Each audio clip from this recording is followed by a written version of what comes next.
Capítulo 12. Abraão em Canaã. Abraão voltou para Canaã, muito rico em gado, em prata e em ouro. Ló ainda estava com ele, e novamente vieram a Betel, e armaram suas tendas ao lado do altar que haviam erigido anteriormente. Logo acharam que os bens acrescentados traziam maiores dificuldades. Em meio de agruras e provações, tinham morado juntos, em harmonia. Mas em sua prosperidade havia perigo de contenda entre eles. Os pastos não eram suficientes para os rebanhos e gado de ambos, e as frequentes discussões entre os pastores eram trazidas para ajuste aos seus senhores. Era claro que deviam separar-se. Abraão era superior a Ló em idade e em parentesco, riqueza e posição. No entanto, foi Ló o primeiro a propor planos para conservarem a paz. Se bem que toda a terra lhe houvesse sido dada pelo próprio Deus, cortesmente declinou de seu direito. Ora, não haja contenda, disse ele, entre mim e ti, e entre os meus pastores e os teus pastores, porque irmãos somos. Não está toda a terra diante de ti? Eia, pois, aparta-te de mim. Se escolheres a esquerda, irei para a direita, e se a direita escolheres, eu irei para a esquerda. Aqui se ostentou o nobre e abnegado espírito de Abraão. Quantos em circunstâncias idênticas não se apegariam com todo o risco aos seus direitos e preferências individuais? Quantos lares não se têm desta maneira esfacelado? Quantas igrejas não se têm desagregado, tornando a causa da verdade objeto de zombaria e vitupério entre os ímpios? Não haja contenda entre mim e ti, disse Abraão, porque irmãos somos, não somente pelo parentesco natural, mas como adoradores do verdadeiro Deus. Os filhos de Deus pelo mundo inteiro são uma família, e o mesmo espírito de amor e conciliação os deve governar.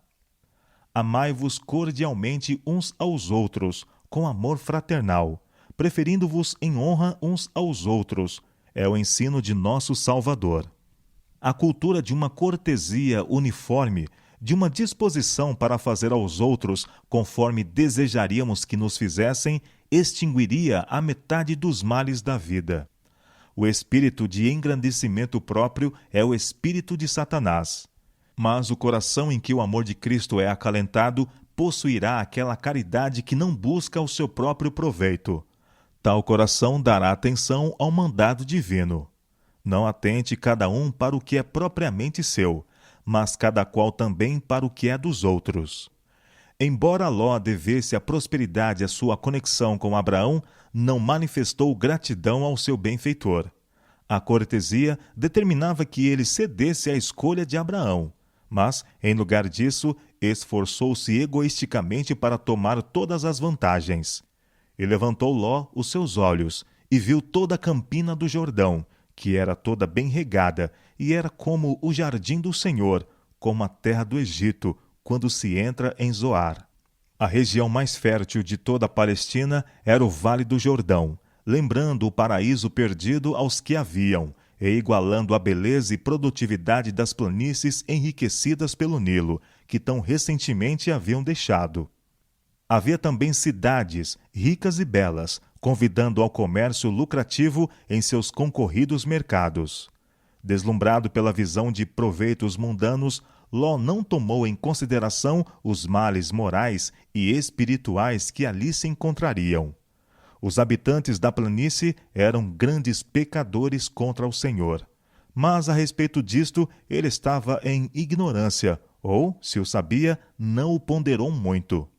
Ele escolheu para si toda a campina do Jordão e armou as suas tendas até Sodoma. Quão pouco previu ele os terríveis resultados daquela escolha egoísta. Depois da separação de Ló, Abraão de novo recebeu do Senhor uma promessa de todo o país.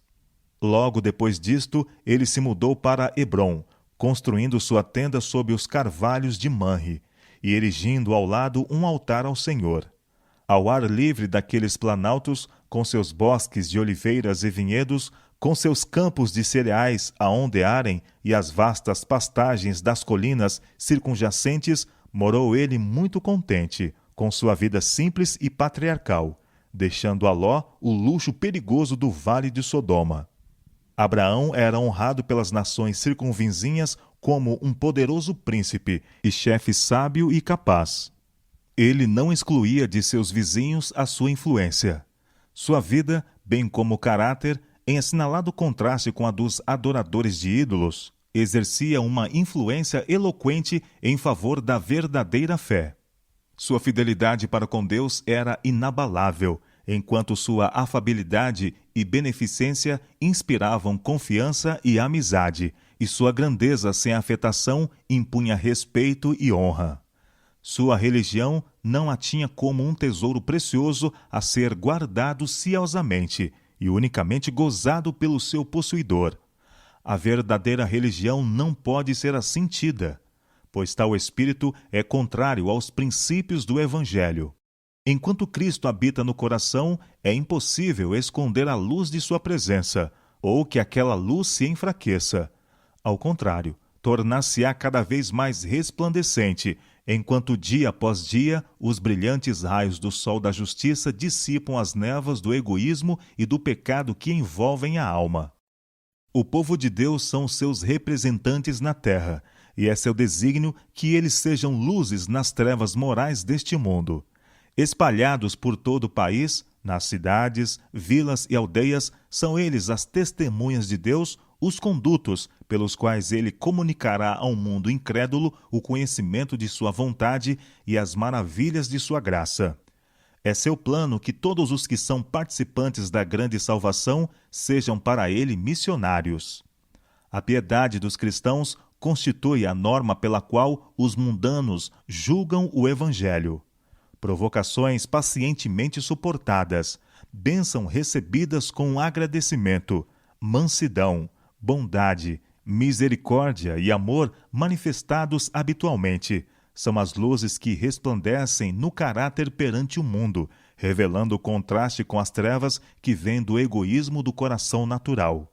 Rico na fé, nobre em generosidade, inabalável na obediência e humilde na simplicidade de sua vida peregrina, Abraão era também sábio em diplomacia e corajoso e hábil na guerra.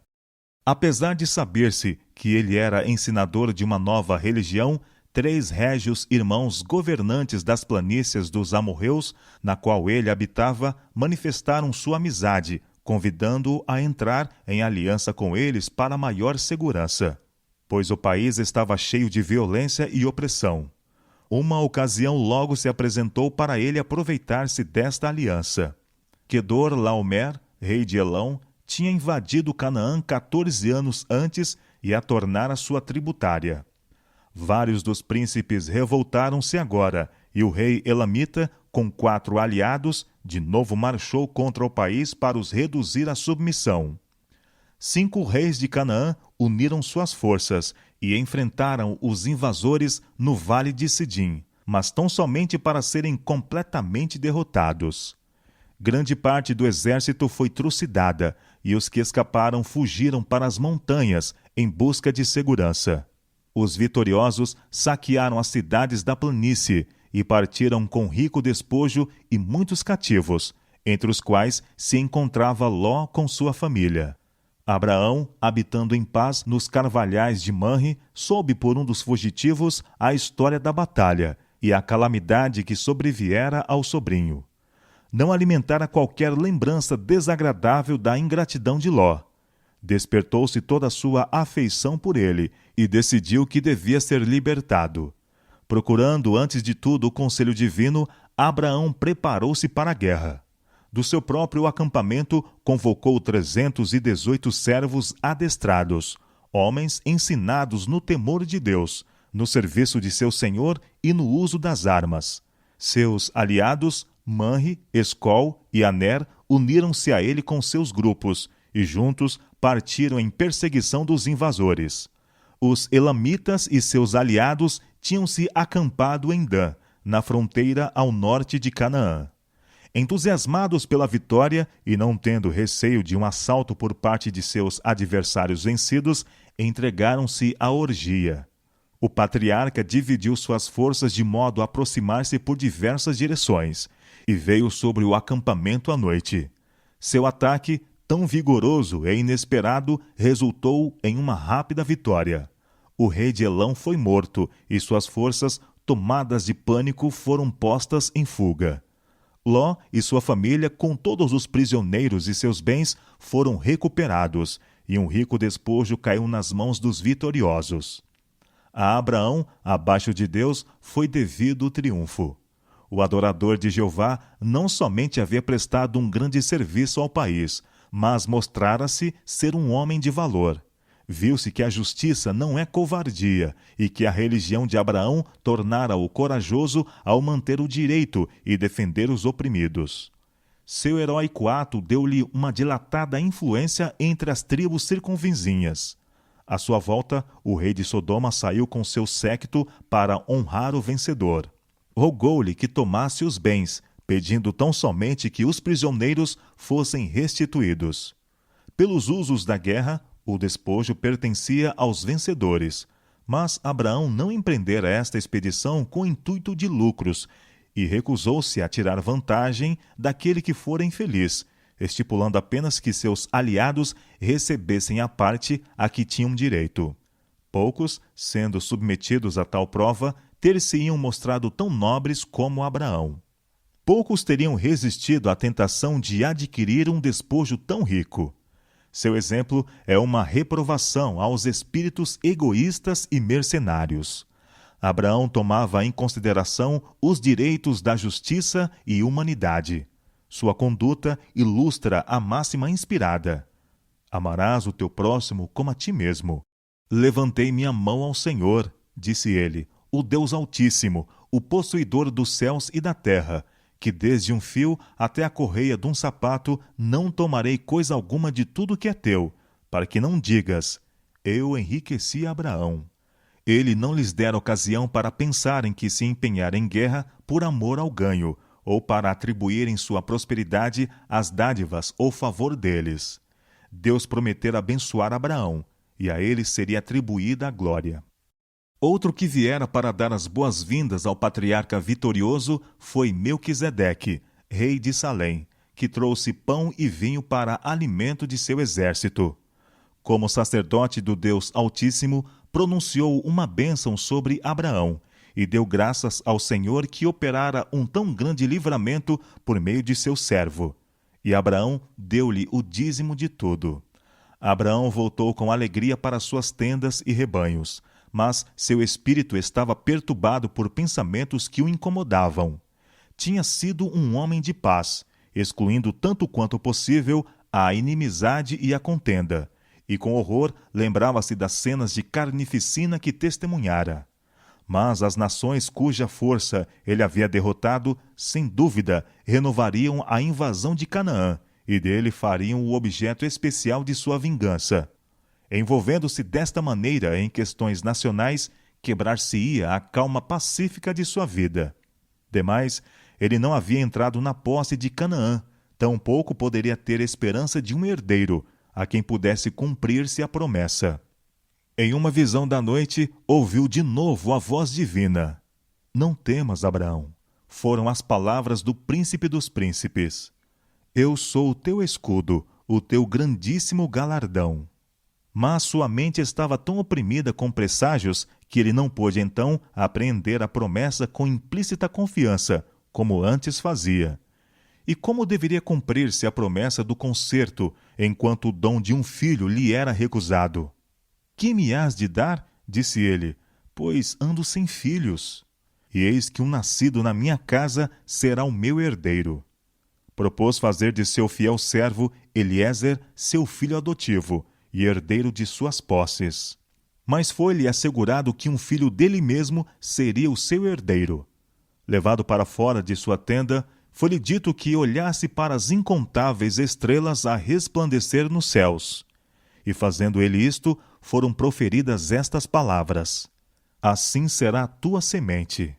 Creu Abraão a Deus, e isso lhe foi imputado como justiça.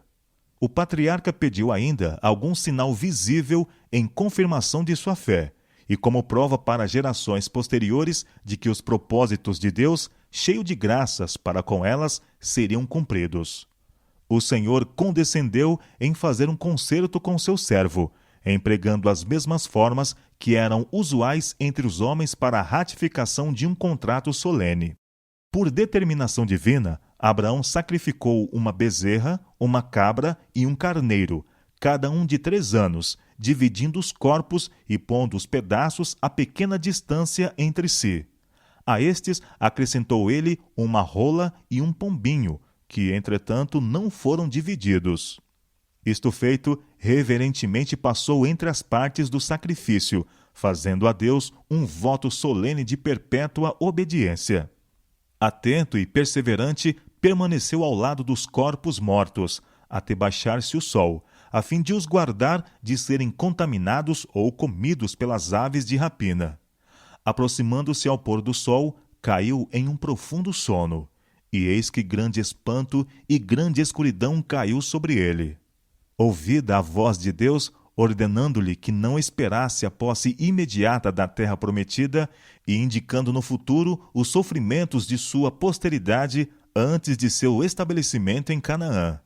O plano da redenção foi-lhe ali desvendado, na morte de Cristo, o grande sacrifício, e em sua vinda em glória. Abraão viu também a terra restabelecida à sua beleza edênica, para lhe ser dada em possessão eterna, como o cumprimento final e completo da promessa. Como garantia deste concerto de Deus com os homens, um forno de fumo e uma tocha de fogo, símbolos da presença divina, passaram por entre as vítimas repartidas, consumindo-as totalmente. E de novo foi ouvida por Abraão uma voz, confirmando a dádiva da terra de Canaã a seus descendentes, desde o rio Egito até o grande rio Eufrates.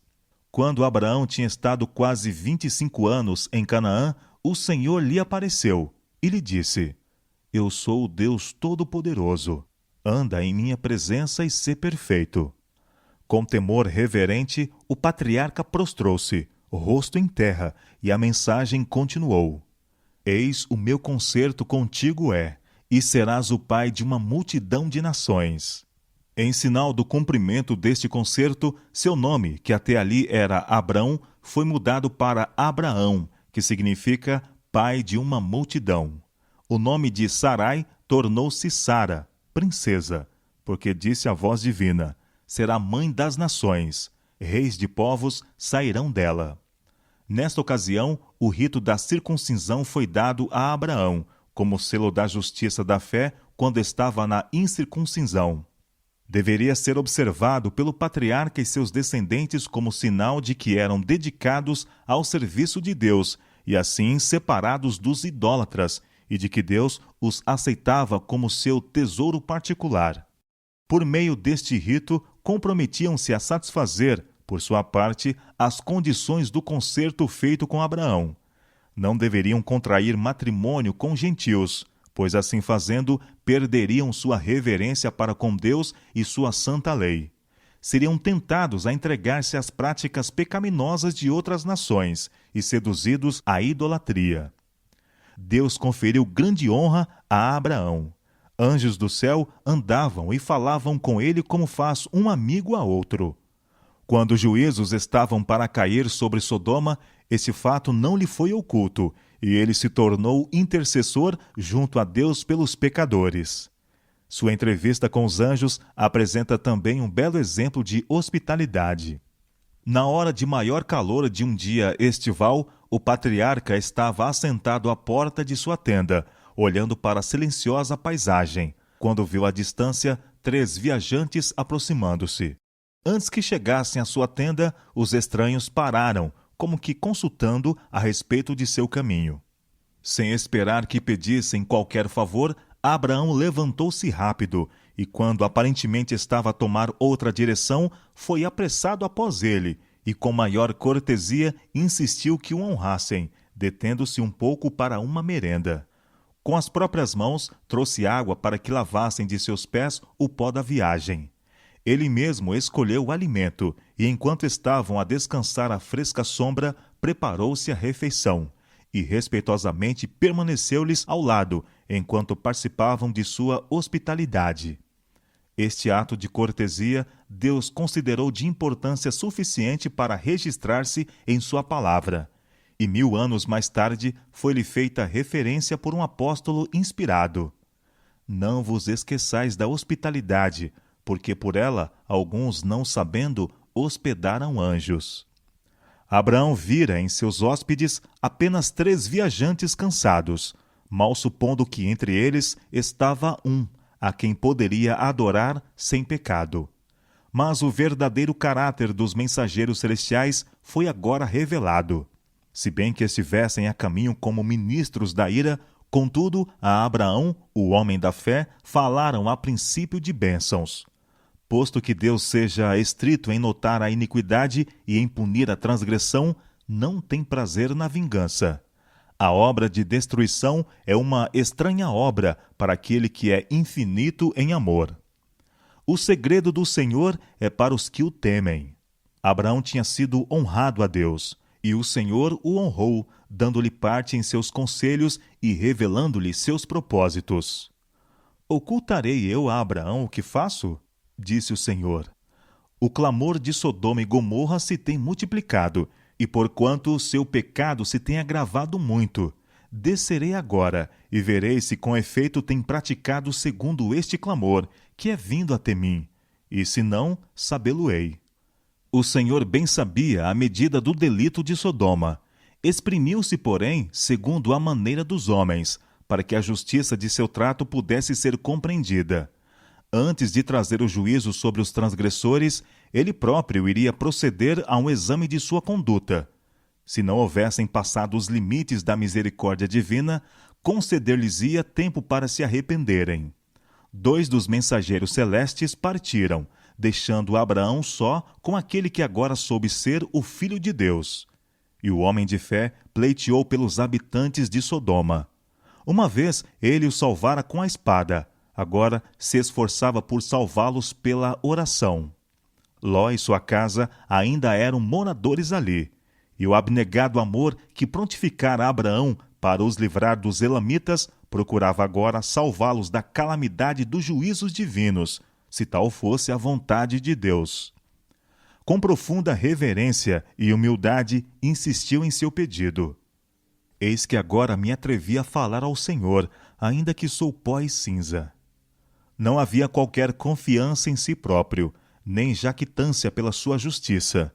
Não pretendia graça pelo motivo de sua obediência, ou dos sacrifícios que fizera ao cumprir a vontade de Deus. Sendo ele próprio pecador, rogava em prol do pecador.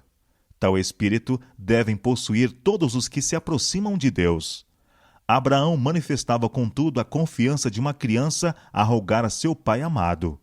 Achegou-se ao mensageiro celeste e instou fervorosamente com a sua petição. Conquanto Ló se tornasse morador em Sodoma, não participava da iniquidade de seus habitantes. Abraão julgava que naquela populosa cidade deveria haver outros adoradores do verdadeiro Deus. E em vista disto rogou ele: longe de ti que faças tal coisa, que mates o justo com o ímpio. Longe de ti seja.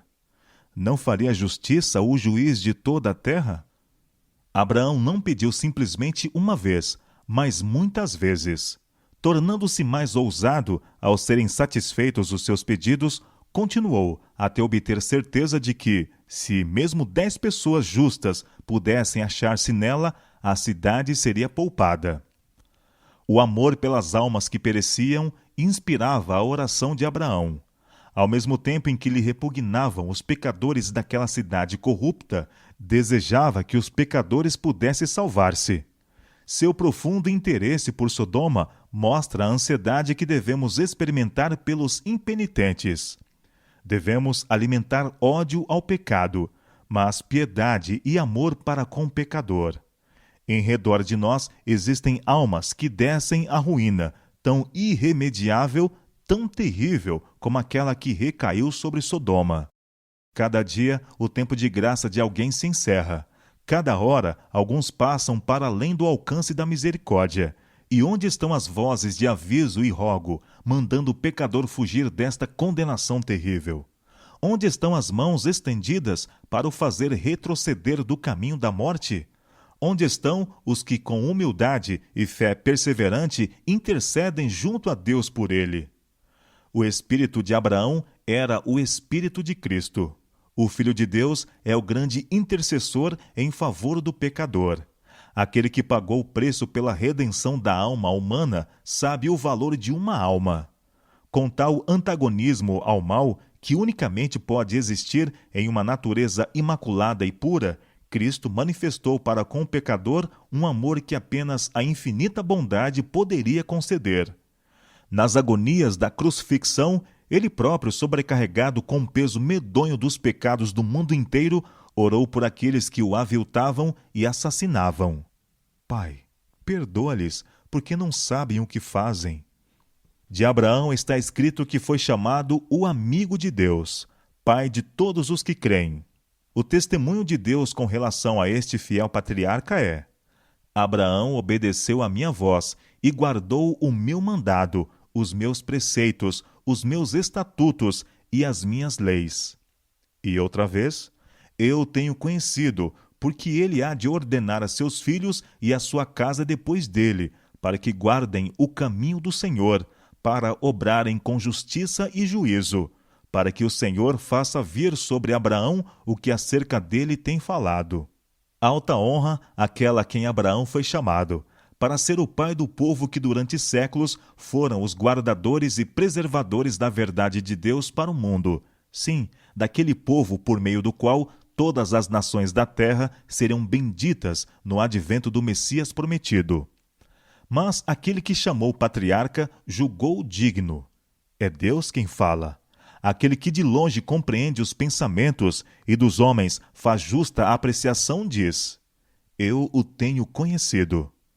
Não haveria por parte de Abraão qualquer traição à verdade por intuitos egoísticos. Ele guardaria a lei e procederia justa e retamente. E não somente temeria ele próprio o Senhor, mas cultivaria em seu lar a religião. Instruiria a família na justiça. A lei de Deus seria a regra em sua casa. A casa de Abraão compreendia mais de 1000 almas. Aqueles que eram levados pelos seus ensinos a adorar o único Deus encontravam um lar em seu acampamento. E ali, como em uma escola, receberiam a instrução que os habilitaria a serem representantes da verdadeira fé. Assim, grande responsabilidade repousava sobre ele. Estava a educar chefes de famílias, e seus métodos de governo seriam levados para as casas a que eles presidiriam. Nos tempos primitivos, o pai era o governador e sacerdote de sua família, e exercia autoridade sobre os filhos, mesmo depois que estes tinham suas próprias famílias. Os descendentes eram ensinados a considerá-lo como seu chefe, tanto em assuntos religiosos como seculares. Esse sistema de governo patriarcal, Abraão esforçou-se por perpetuar, sendo que o mesmo propendia a conservar o conhecimento de Deus. Era necessário ligar os membros da casa conjuntamente, para edificar-se uma barreira contra a idolatria, que se havia tornado tão espalhada e profundamente estabelecida.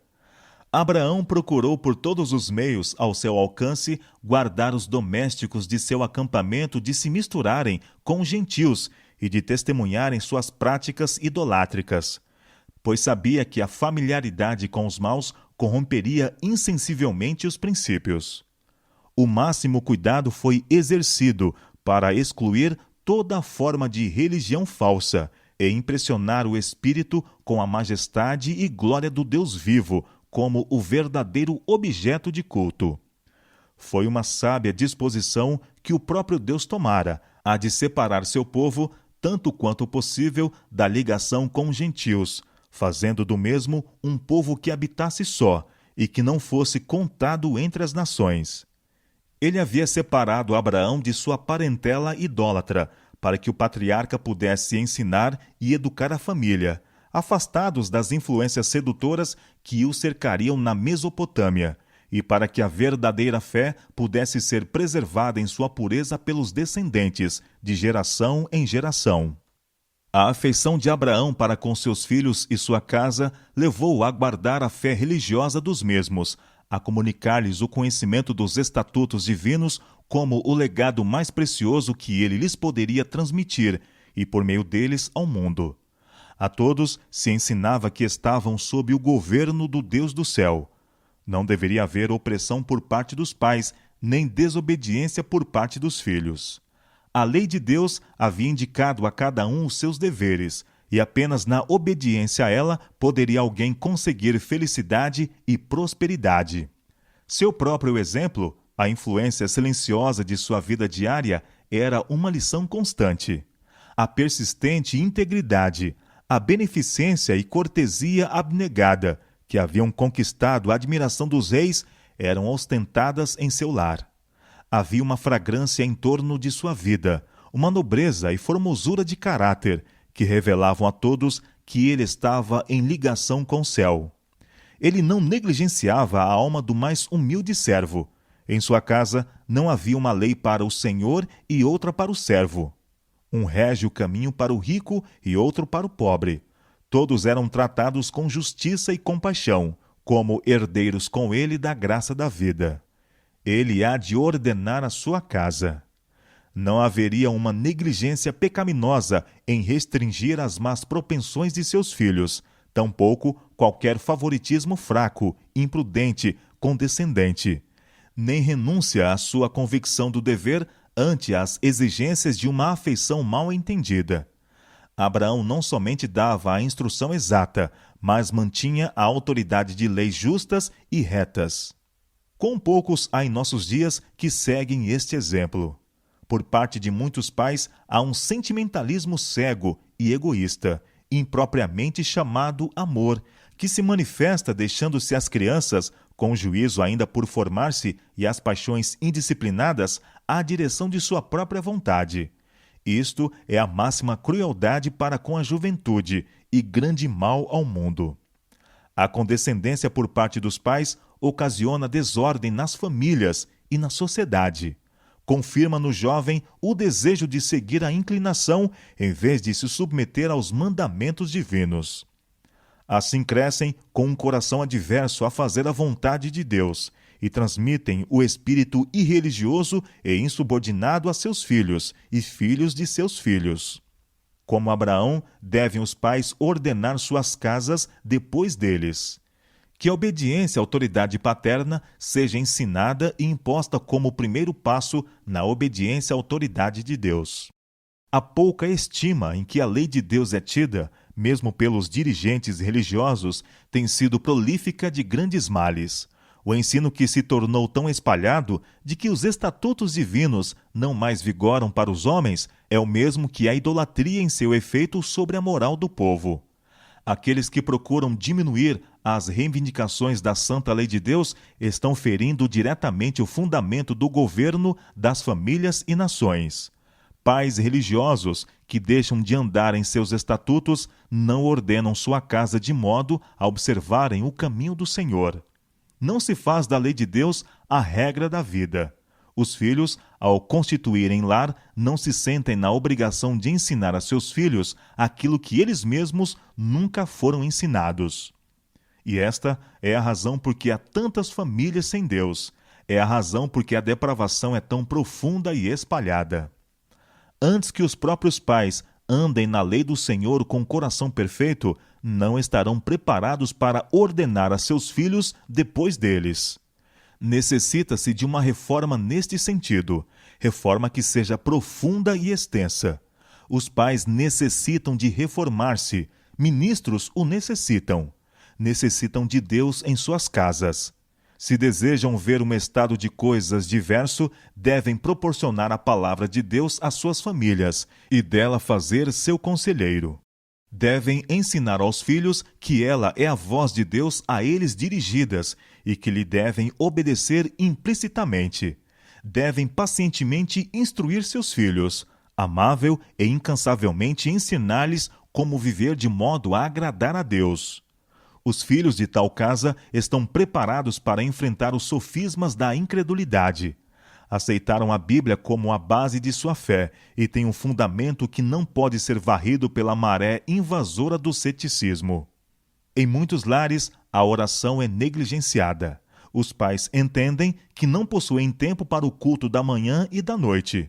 Não podem economizar alguns momentos para serem despendidos em ações de graças a Deus pelas abundantes mercês, pela bendita luz do sol e pela chuva, as quais fazem com que a vegetação floresça, e pela guarda dos santos anjos. Não têm tempo para fazerem oração pedindo auxílio e guia divinos, e rogando a contínua presença de Jesus na casa. Saem para o trabalho como o boi ou o cavalo, sem um pensamento de Deus ou do céu. Têm almas tão preciosas que, em vez de consentir o Filho do Homem ficassem elas desesperadamente perdidas, deu ele a vida para resgatá-las. Eles, porém, têm pouco mais apreciação de sua grande bondade do que a têm os animais que perecem. Semelhantes aos patriarcas da antiguidade, os que professam amar a Deus devem erigir um altar ao Senhor, onde quer que armem sua tenda. Se houve um tempo em que cada casa deve ser uma casa de oração, é hoje. Pais e mães devem muitas vezes erguer o coração a Deus em humilde súplica por si e por seus filhos. Que o pai, como sacerdote da casa, deponha sobre o altar de Deus o sacrifício da manhã e da tarde, enquanto a esposa e filhos se unem em oração e louvor. Em uma casa tal, Jesus gostará de demorar-se. De todo o lar cristão deve resplandecer uma santa luz. O amor deve revelar-se nas ações, deve promanar de toda a relação doméstica, mostrando-se uma bondade meditada em uma cortesia gentil, abnegada. Há lares em que este princípio é levado a efeito, lares em que Deus é adorado, em que reina o mais verdadeiro amor. Destes lares, as orações matutinas e vespertinas sobem a Deus como incenso suave, e suas misericórdias e bênçãos descem sobre os suplicantes como o orvalho da manhã. Uma casa cristã bem ordenada é um poderoso argumento em favor da realidade da religião cristã, argumento que o incrédulo não pode contradizer. Todos podem ver que há na família uma influência em atividade, a qual afeta os filhos, e que o Deus de Abraão está com eles. Se os lares dos professos cristãos tivessem um molde religioso correto, exerceriam uma poderosa influência para o bem. Seriam, na verdade, a luz do mundo. O Deus do céu fala a todo pai fiel nas palavras dirigidas a Abraão. Eu o tenho conhecido, que ele há de ordenar a seus filhos e a sua casa depois dele, para que guardem o caminho do Senhor, para obrarem com justiça e juízo, para que o Senhor faça vir sobre Abraão o que acerca dele tem falado.